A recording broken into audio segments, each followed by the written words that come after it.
Hi అండి. This is fifth class lesson నీతి పద్యాలు. So, ప్రక్రియ వచ్చేసి పద్య ప్రక్రియ. ఇతివృత్తము, నైతిక విలువలు. ఫస్ట్ పోయము కందం.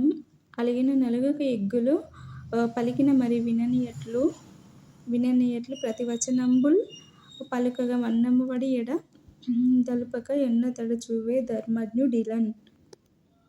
అంటే అలిగిన నలగక అంటే ఎవరైనా తనను కోపించుకున్నా కోపించుకోకుండా, ఎగ్గులు మీన్స్ దూషించినా కూడా ఎగ్గులు పలికిన అంటే అవమానకరమైన మాటలు పలికినా కూడా మరి విననీయట్లు అంటే వాళ్ళను వినిపించుకోనట్లు ఉండి, ప్రతివచనంబులు అంటే మళ్ళీ వాళ్ళకి తిరిగి మాటలు పలకగా అంటే మాట్లాడకుండా ఉండి, వన్నమ్మబడి ఎడ తెలపక అంటే అవమానించబడినా కూడా ఎద తెలపక అంటే మనసునందు ఆలోచించక, ఎన్నతడే అంటే ఉన్నవాడే చూవే ధర్మజ్ఞుడిలన్ ధర్మం తెలిసినవాడు ఇలన్ అంటే భూమి మీద.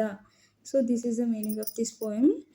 ఎవరైనా తనను కోపగించుకుంటే తాను వాళ్ళను కోపగించుకోకుండా దూషిస్తే విననట్లుండి, ఎదురు మాట్లాడక అవమానపడినా చింతించకుండా ఉన్నవాడే ధర్మం తెలిసినవాడని పోయం మీనింగ్.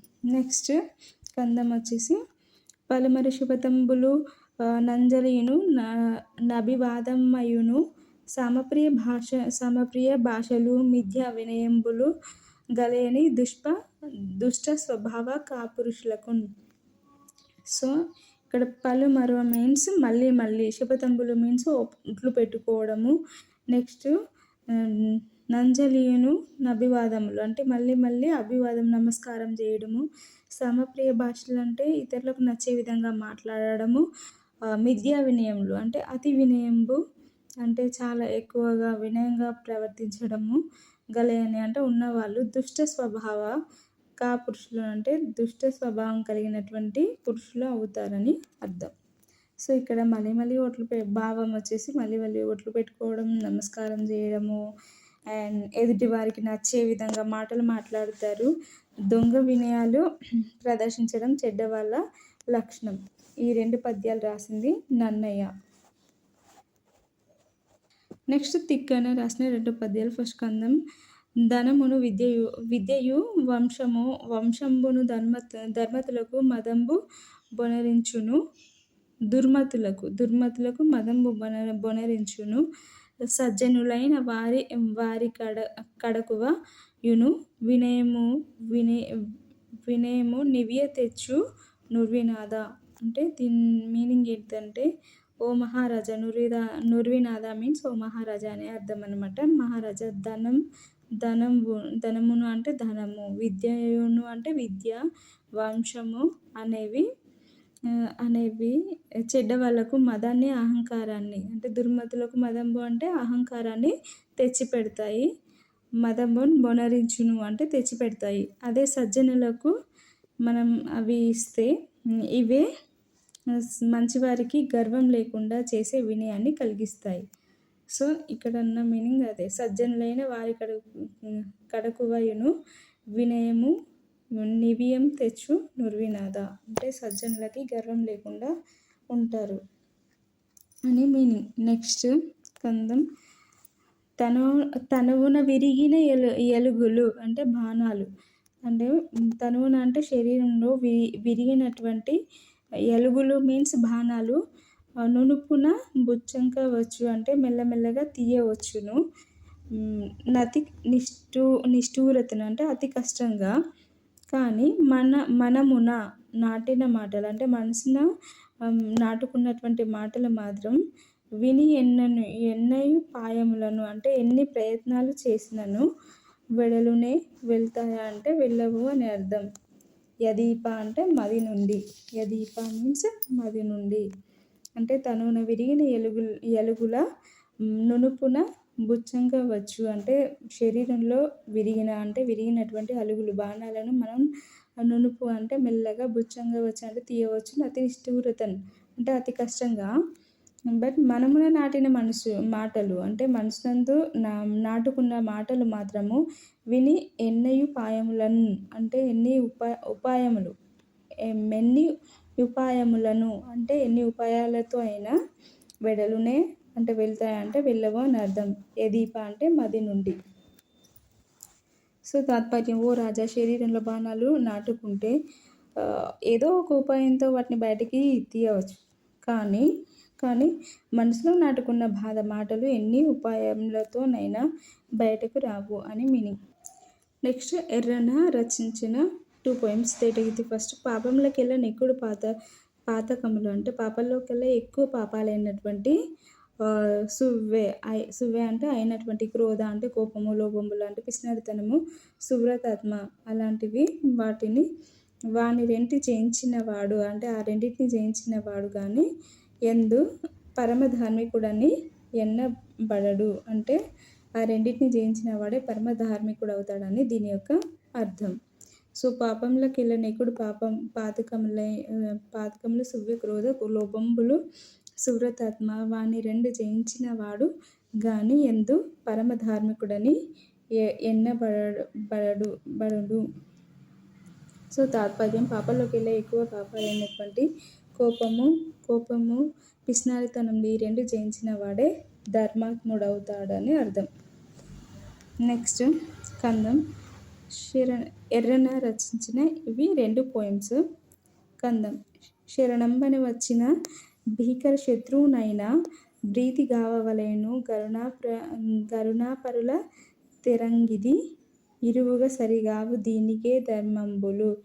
సో శరణం అంటే మన ఆశ్రయం కోసం వచ్చినటువంటి భీకర శత్రువు అంటే భయంకరమైన శత్రువునైనా ప్రీతి కావలేను అంటే ప్రేమగా, కరుణాపరుల అంటే కరుణతో, దయతో, తెరంగిది అంటే కరుణతో తెరంగిది మీన్స్ కాపాడాలి, ఇరువుగా సరిగావు అంటే ఇది ఇలా కరుణతో కాపాడిన దాన్ని ఇరువుగా సరిగావు అంటే ఇళ్ళలో దేనికి సరికావు అని దీనికే ధర్మంబుల్ అంటే దీనికి సరి అయిన ధర్మం అంటే అలా కాపాడితే అది చాలా గ్రేట్ ధర్మం అనమాట. సో ఇక్కడ కింద మీనింగ్ ఇవ్వడం జరిగింది. ఎంత భయంకరమైన శత్రువు అయినా శరణు వస్తే ప్రేమతో కాపాడాలి, దయగలవారు ఇట్లాగే అది చేస్తారు అని అర్థం. నెక్స్ట్ పోతన రాసిన పోయమ్స్. చదవని వాడజండవు చదివిన సద్వివేక చతురత కలుగున్ చదువగ వలయను జనులకు చదివించదగా నార్యులొద్ద చదువుము తండ్రి. సో ఇక్కడ చదవని వాడజ్ఞుడంగు అంటే చదవని వాడు అజ్ఞానుడు అంటే తెలివి తక్కువ వాడవుతాడు. చదివిన సద్వివేకి అంటే మంచి తెలివి గలవాడవుతాడు. చతురత అంటే నైపుణ్యం కలుగునంటే కలుగుతాయి. సో చదువగవలేను జనులకు అంటే ప్రజలందరూ చదవగవలేను చదవాలి అని అర్థం. చదివించదగా అంటే నేను చదివిస్తాను నార్యులొద్ద అంటే మంచి గురువుల వద్ద, ఆర్యులు మీన్స్ గురువుల వద్ద. చదువుము తండ్రి అంటే చదువుకో అని హిరణ్యకశిపుడు ప్రహ్లాదునితో చెప్తున్నటువంటి మాటలు ఇవి రాసింది పోతన. సో తాత్పర్యం వచ్చేసి: కుమార, చదువుకొని వాడు జ్ఞానహీనుడవుతాడు. చదువుకుంటే మంచి చెడులను తెలుసుకునే నేర్పు వస్తుంది కాబట్టి ప్రజలు తప్పకుండా చదువుకోవాలి. నాయన నిన్ను శ్రేష్ఠులైన గురువుల దగ్గర చదివిస్తాను, చదువుకో అని దీని మీనింగ్. నెక్స్ట్ కందం. పరహితం సేయునెవ్వడు హితుండగును భూత పంచకమునకున్ పరహితమే పరమధర్మము పరహితునకు నెదురు లేదు సర్వేందుముఖి. సో దీని మీనింగ్ ఏంటంటే పరహితం అంటే పరులకు హితం మంచి చేసేవాడు, సేయునెవ్వడు అంటే ఎవరైనా కూడా పరమహితుడవుతాడు. భూత పంచమునకు అంటే పంచభూతాలకి మంచి హితుడు అంటే స్నేహితుడు అవుతాడు. పరహితమే పరమధర్మం అంటే పరహితం అనేది పరమధర్మంతో సమానము అంటే ఇతరులకు మేలు చేయడం పరమధర్మము. పరహితంనకు ఎదురు లేదు అంటే పరహితంనకు ఎక్కడ ఎదురు లేదు అంటే ఇతరులకు మంచి చేయడానికి ఎక్కడ ఎదురు లేదు. సో సర్వేందుముఖి అంటే పున్నమి చంద్రం వంటి ముఖం గలదాన అని అర్థం. సో తాత్పర్యం వచ్చేసి: పున్నమి చంద్రం వంటి ముఖం గలదాన ఇతరులకు మేలు చేసేవాడు పంచభూతాలకు, జీవరాశులకు పరమహితుడవుతాడు. పరహితమే గొప్ప ధర్మము, పరహితులకు ఎక్కడ ఎదురు లేదు. నెక్స్ట్ చదువు ఆనందించు. ఇది పారాగ్రాఫ్ లాగా ఉంటుంది. సో దీన్ని మొత్తం షార్ట్కట్లో రాశాను. తెలుగు సంవత్సరాల గురించి తెలుసుకోవచ్చు దీనిలో. సో, దీపిక అనే అమ్మాయి చేతిలో ఒక శుభలేఖ ఉంది. ఆ శుభలేఖను చూస్తే ఆ అమ్మాయి మురిసిపోతుంది దీపిక. సో, దాన్ని చూసినటువంటి హారిక ఏంటి నీలో నువ్వు మురిసిపోతున్నావని అంటుంది. అప్పుడు మా బాబాయ్ పెళ్ళి అని దీపిక సమాధానం ఇస్తుంది. సో, మాది హారిక ఆ లెటర్ చదువుతూ జయనామ సంవత్సరం అని ఉంది ఏంటి ఇది 2015 కదా అని అంటుంది. అప్పుడు అవి అమ్మ అంటుంది అవి తెలుగు సంవత్సరాలు అని అంటుంది. సో, మనకి తెలుగు సంవత్సరాలు 60 ఉంటాయట. అవి రిపీట్ అవుతూ ఉంటాయి. సో, ఈ విధంగా 60 తెలుగు సంవత్సరాలు రిపీట్ అవ్వడాన్ని షష్ఠి వర్ష చక్ర అని అంటాము. షష్ఠి వర్ష చక్ర అంటాము. సో, మనకి 60 తెలుగు సంవత్సరాలు తెలుసుకోవాల్సిన అవసరం ఉందన్నమాట. సో, ఫస్ట్ 10 ఎలా నేర్చుకోవాలంటే ప్రభావ, విభవ, శుక్ల, ప్రమోదూత, ప్రజోత్పత్తి, అంగీరస. ఇవి 6 బాగా గుర్తుంటాయి. ప్రభావ, విభవ, శుక్ల, ప్రమోదూత, ప్రజోత్పత్తి, అంగీరస. తర్వాత శ్రీముఖ వాళ్ళ బావ, యువకుడు, దాత. శ్రీముఖి వాళ్ళ బావ, యువకుడు, దాత. ఇట్లా 10 గుర్తుంచుకోండి.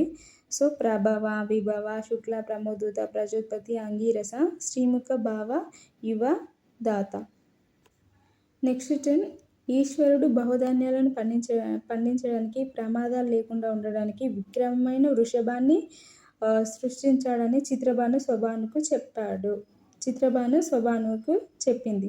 సో, ఇక్కడ ఈశ్వరుడు బహుధాన్యాలను పండించి ప్రమాదాలను రక్షించడానికి విక్రమమైన వృషభాన్ని సృష్టించాడని చిత్రభాను స్వభానుకు చెప్పింది. తర్వాత తార ఆమె యొక్క పార్థివం అంటే శరీరం కోసం వ్యయం ఎక్కువ చేస్తుంది. తార పార్థివ వ్యయం. సో, ఇది అక్కడ ఈశ్వరుడు బహుధాన్యం పండించడానికి ప్రమాదాలు లేకుండా ఉండే విక్రమమైన వృషభాన్ని తయారు చేశాడని చిత్రభాను స్వభానుకు చెప్పింది. తార పార్థివానికి వ్యయం ఎక్కువ చేస్తుంది. ఇది 10. నెక్స్ట్ 21 నుంచి 30 వరకు సర్వజిత్తు సర్వధారి అయి విరోధులను వికృతంగా పోరాడుతూ కరములను ఖండించగా నందనులైన విజయజయులు మన్మధులై దుర్మికి వెంట పడ్డారు.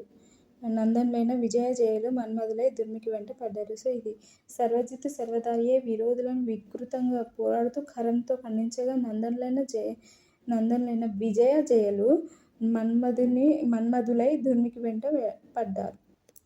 నెక్స్ట్ 10 హే విలంబి వికారి శార్వరి.